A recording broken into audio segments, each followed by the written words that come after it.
What's up, everyone? I hope you're all having a good week.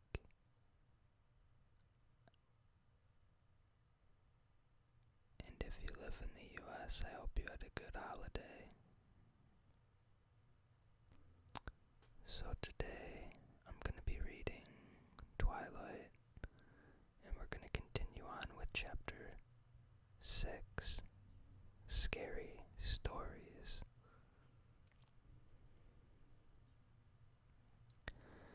As I sat in my room, trying to concentrate on the third act of Macbeth, I was really listening for my truck.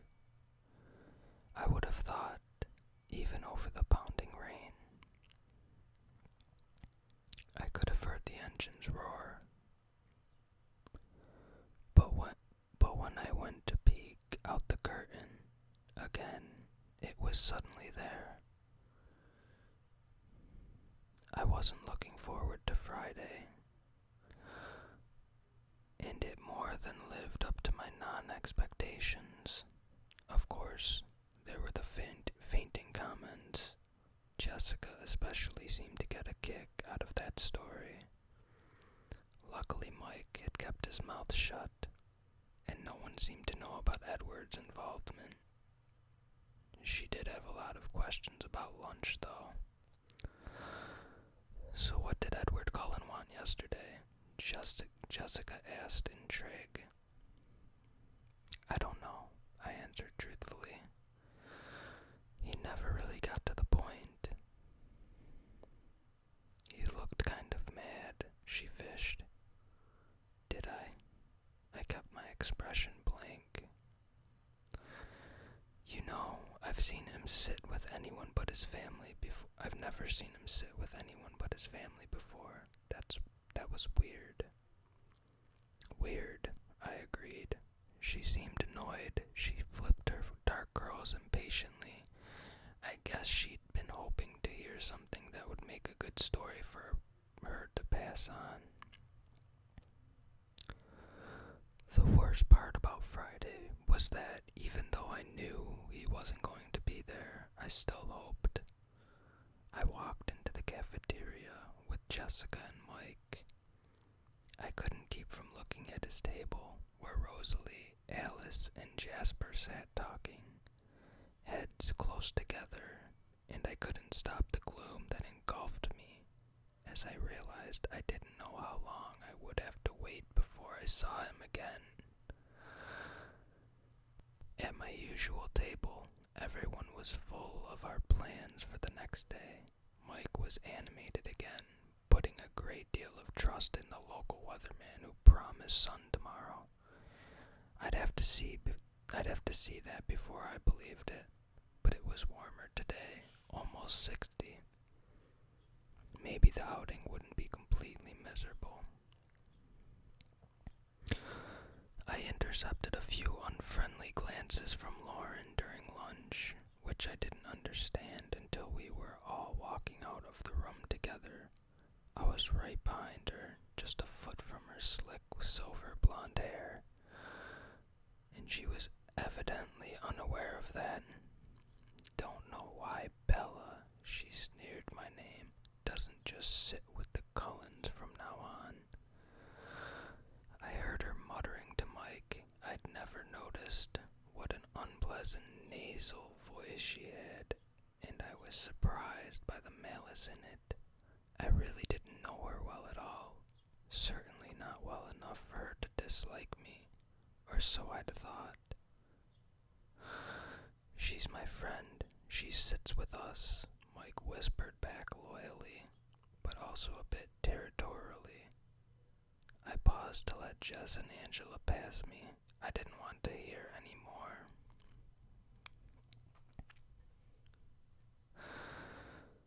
That night at dinner, Charlie seemed enthusiastic about my trip to La Push in the morning. I think he felt guilty for leaving me home alone on the weekends, but he'd spent too many years building his habits to break them now. Of course, he knew the names of all the kids going and their parents, and their great-grandparents too, probably. He seemed to approve. I to Seattle with Edward Cullen. Not that I was going to tell him. Dad, do you know a place called Goat Rocks or something like that? I think it's south of Mount Rainier. I asked casually. Yeah, why? I shrugged. Some kids were talking about camp there. It's not a very good place for camping. He sounded surprised. Too many bears. Most people go there during the hunting season. Oh, I murmured. Maybe I got the name wrong. I meant to sleep in, but an unusual brightness woke me.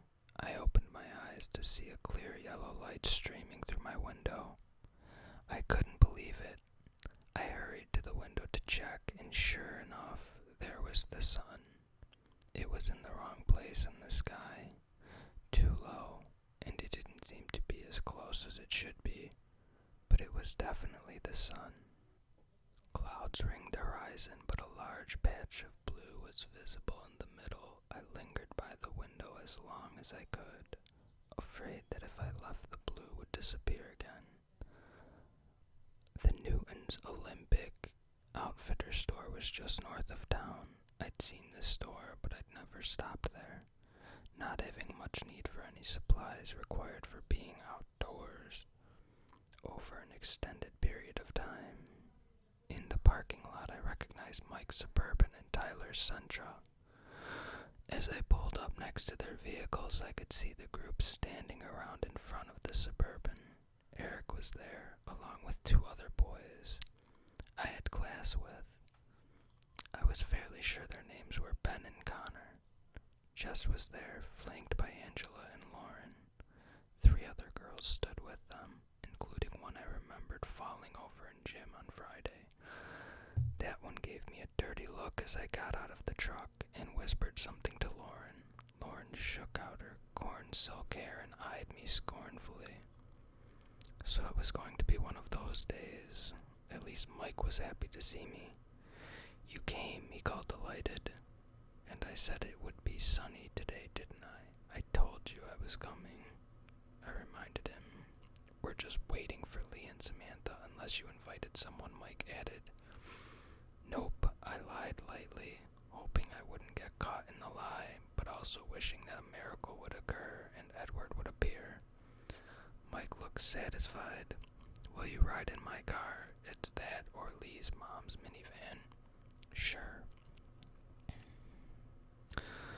He smiled blissfully. It was so easy to make Mike happy. You can have shotgun, he promised. I hid my chagrin. It wasn't as simple to make Mike and Jessica happy at the same time. I could see Jessica glowering at us now. The numbers worked out in my favor, though. Lee brought 2 extra people, and suddenly every seat was necessary. I managed to wedge Jess in between Mike and me in the front seat of the Suburban. Mike could have been more graceful about it, but at least Jess seemed appeased. It was only 15 miles to La Push from Forks, with gorgeous dense green forest edging the road most of the way and the wide Quileute River snaking beneath it twice. I was glad I had the window seat.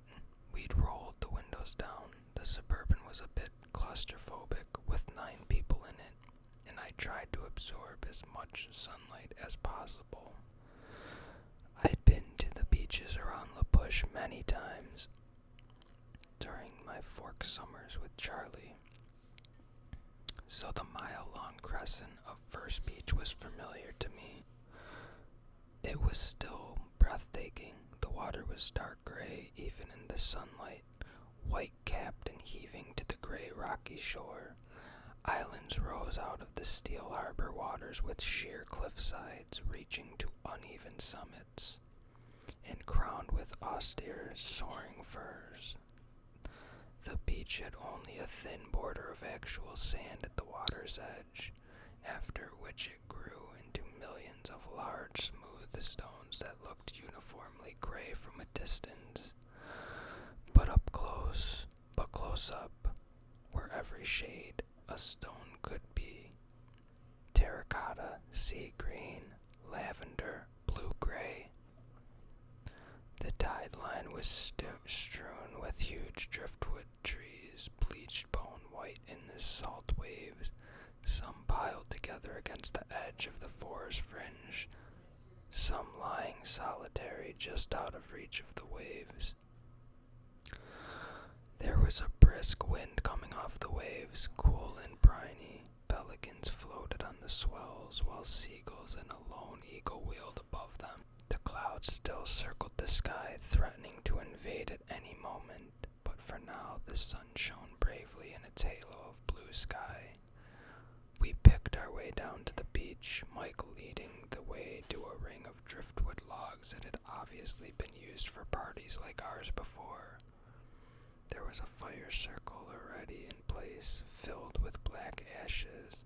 Eric and the boy I thought was named Ben gathered broken branches out of driftwood from the drier piles against the forest edge, and soon had a teepee-shaped construction built atop the old cinders. "Have you ever seen a driftwood fire?" Mike asked me. I was sitting on one of the bone-colored benches, the other girls clustered, gossiping excitedly on either side of me.